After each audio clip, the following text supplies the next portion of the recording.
The story exposes a secret society called the Illuminati. This shadowy group has a very real secret. It's a story of money, murder, and mystery right here in the Valley.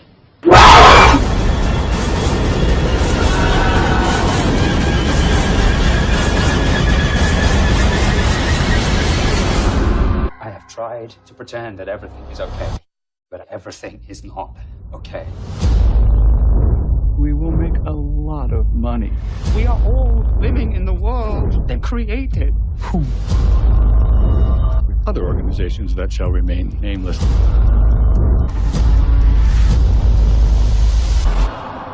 How far are you willing to go to change the world?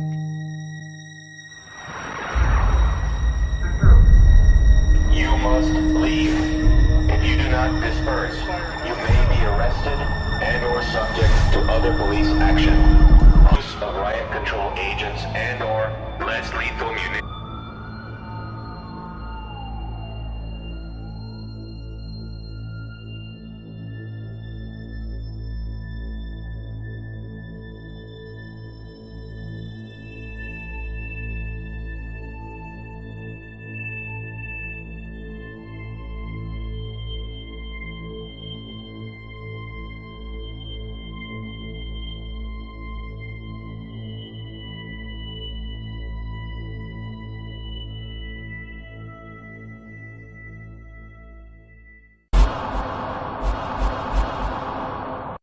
How far are you willing to go to change the world? You had better wake up and understand that there are people who are guiding your life and you don't even know it.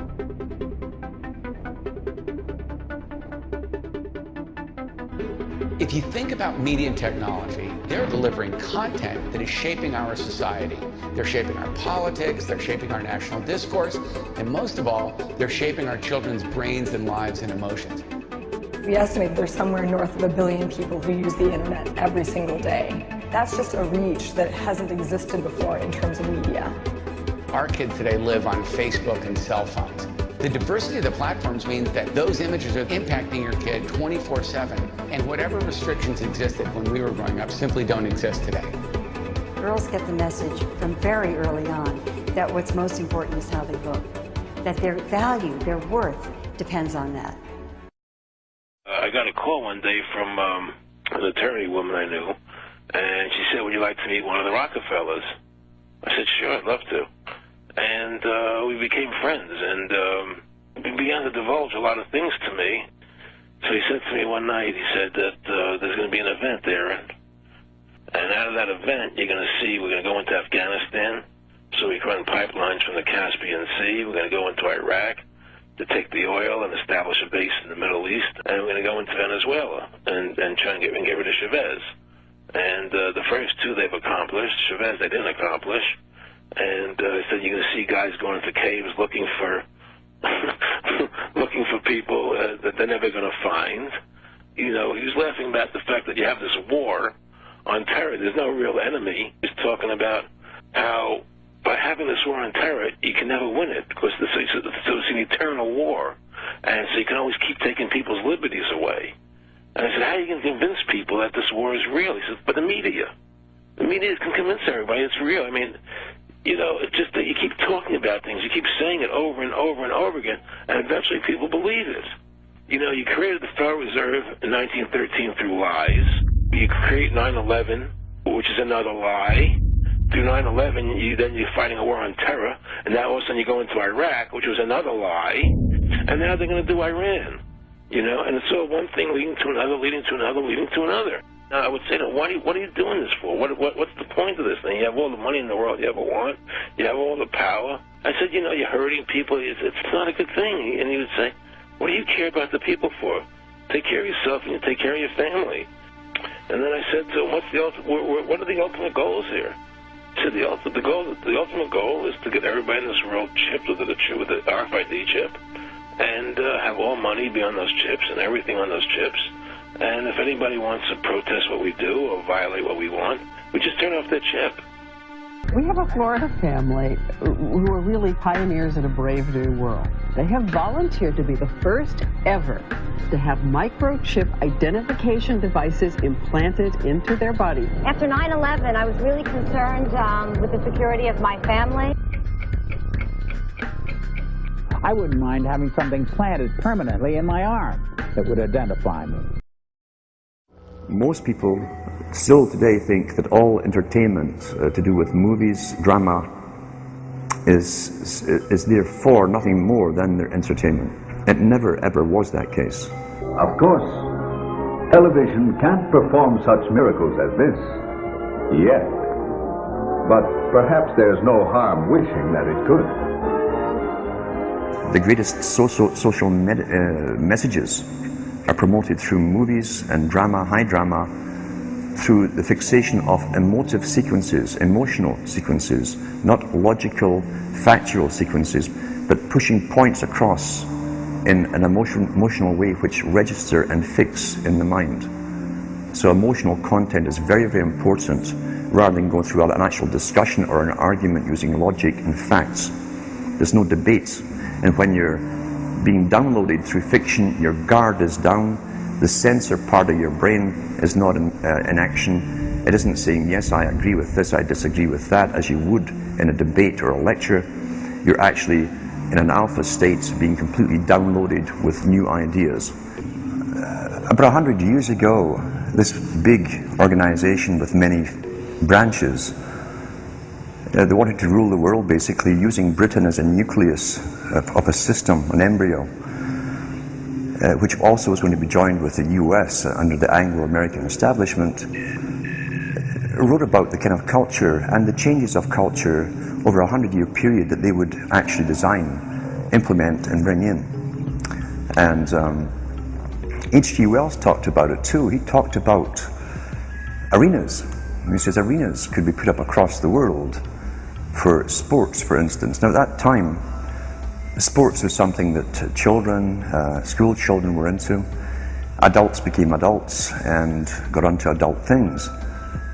So it was unimaginable at the time that people could actually believe that there was even a need for adult sports and entertainment, never mind having arenas built across the world. But he said we can do this, and foist basically a sports culture for the males. Using a tribal system. We're all tribal to an extent, that's why we even bother to vote for a tribal leader. This is well understood, that's why we're supplied with these leaders. And because the average man was to become more disengaged from his own destiny, as the expert class arose, it was decided that the males would get their outlet basically, gradually becoming helpless as males through sports. Therefore they'd have a tribal team they could identify with. They could cheer them on as they were winning.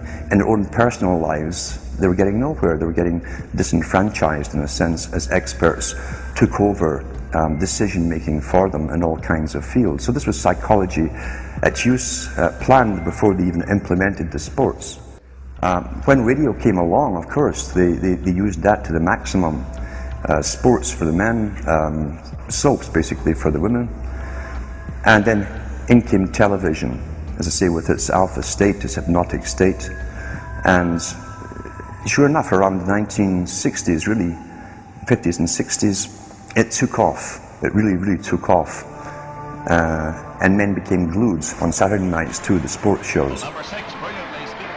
A culture industry, which is called by its own the culture industry. The Soviet Union had a department called the culture industry. Their actors and directors were called the cultural leaders, because they would, like a computer, people are like computers, all you have to do is keep giving them new updates every so often, and you can change an entire country or a nation or a block of nations. We're all getting the same upgrades at the same time along certain paths. Today we call it political correctness.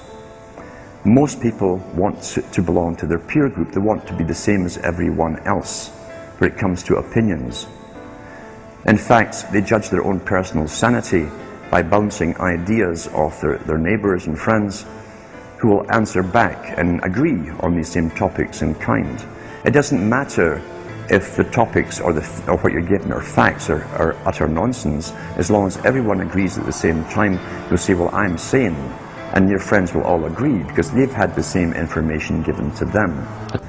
If it's on TV and a famous face says something, then it must be true.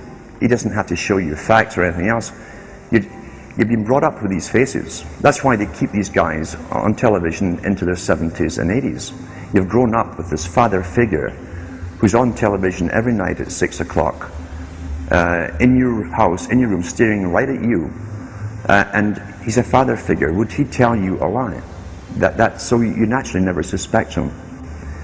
And this same man will lead you through new topics. He'll introduce experts on the topics. They'll have a little summary at the end of every talk, and you are now left with the conclusion that's presented to you. You don't arrive at it, it's given to you, and it's good enough for you. We're programmed today perfectly, just like machines.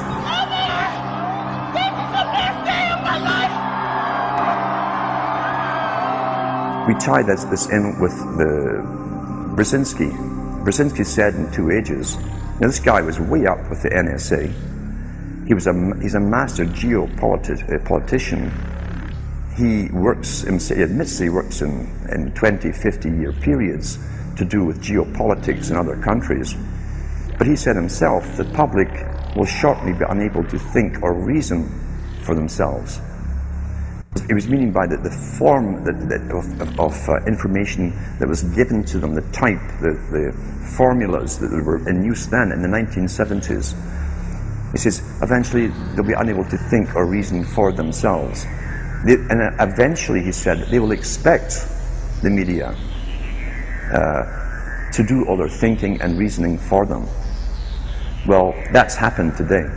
That's why people today can't think outside of the programming from television. This is a scientific dictatorship which Bertrand Russell said, and the Huxleys said, both Aldous and Julian Huxley said they would bring in the scientifically controlled society.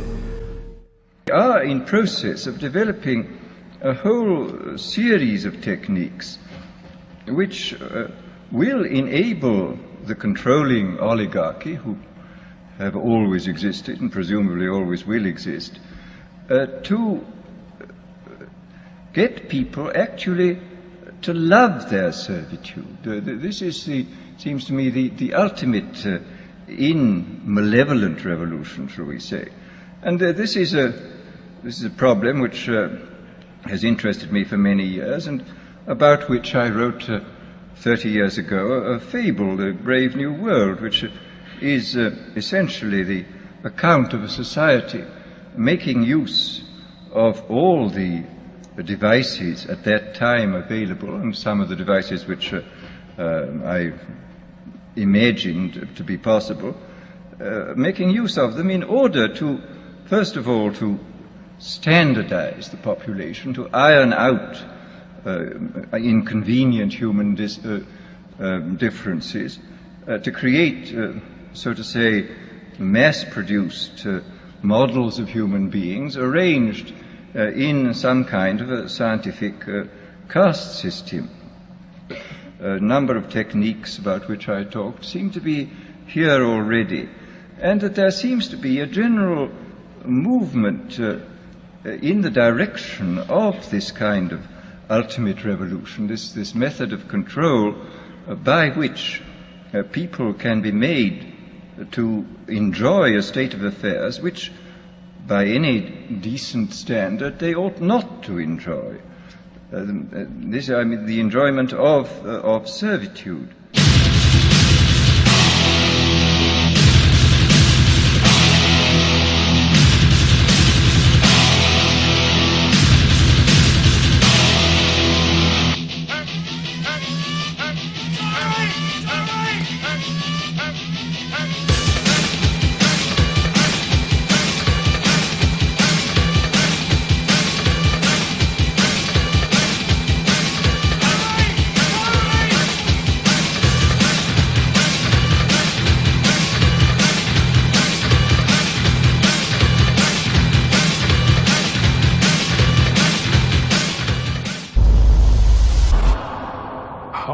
far are you willing to go to change the world?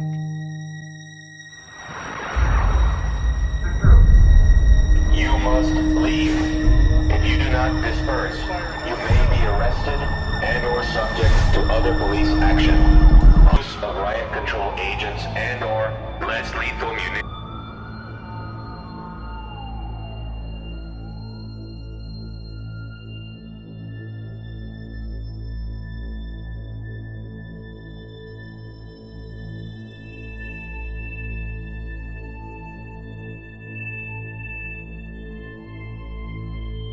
They're shaping our politics, they're shaping our national discourse, and most of all, they're shaping our children's brains and lives and emotions.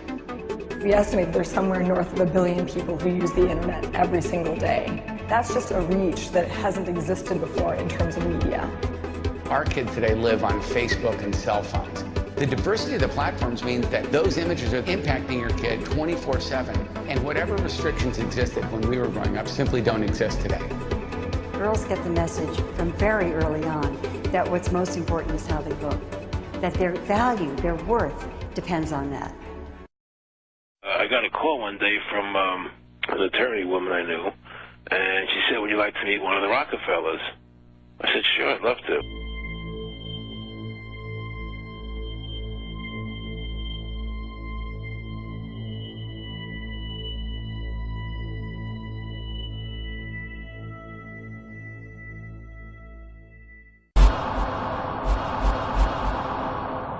How far are you willing to go to change the world? You had better wake up and understand that there are people who are guiding your life and you don't even know it.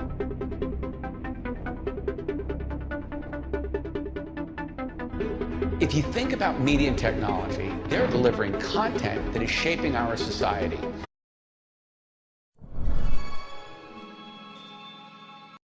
The story exposes a secret society called the Illuminati. This shadowy group has a very real secret. It's a story of money, murder, and mystery right here in the Valley.